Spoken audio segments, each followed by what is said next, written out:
Assalamualaikum warahmatullahi wabarakatuh. Nama saya Anggeriakullah Himsa, NIM 254230022. Hari ini saya akan mempresentasikan hasil observasi saya yang berjudul Ramai di Meja, Sunyi di Hati, Warmindo Jogja, dan Gawai yang Merenggut Obrolan. Presentasi ini berangkat dari pengamatan sederhana di salah satu Warmindo di Jogja tentang bagaimana kehadiran gawai diam-diam mengubah cara orang-orang berinteraksi. Observasi ini saya lakukan di Warmindo Nuril, tepatnya berada di dekat Pasar Ngasem di alun-alun utara kota Yogyakarta.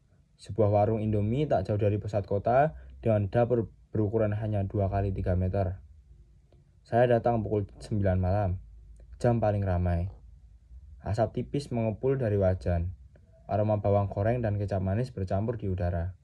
Suara telur dipecahkan ke wajan panas bersahutan dengan denting sendok di gelas teh hangat. Bangku-bangku kayu panjang penuh terisi. Tapi di balik keramaian itu ada sesuatu yang janggal. Suasananya tidak seramai yang terlihat di permukaan.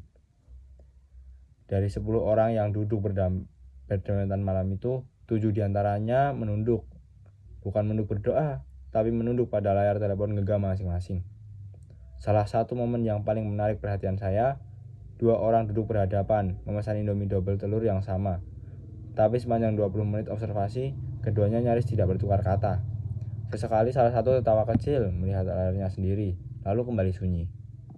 Fenomena semacam ini oleh sebagian pengamat sosial disebut social blindness, kondisi di mana seseorang secara fisik hadir dan berkumpul, namun secara sosial absen.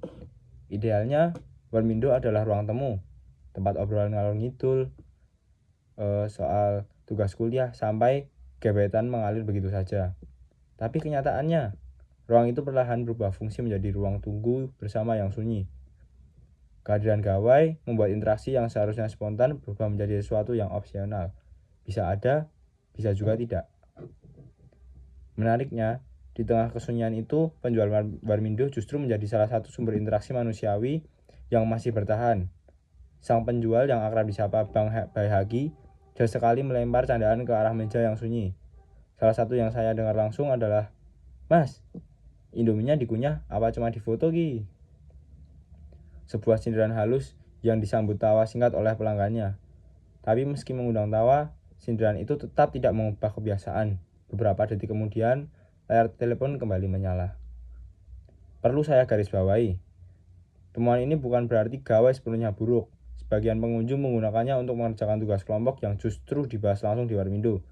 Sebagian lain sekedar melepas penat setelah seharian kuliah. Jadi, gawai punya sisi fungsionalnya sendiri.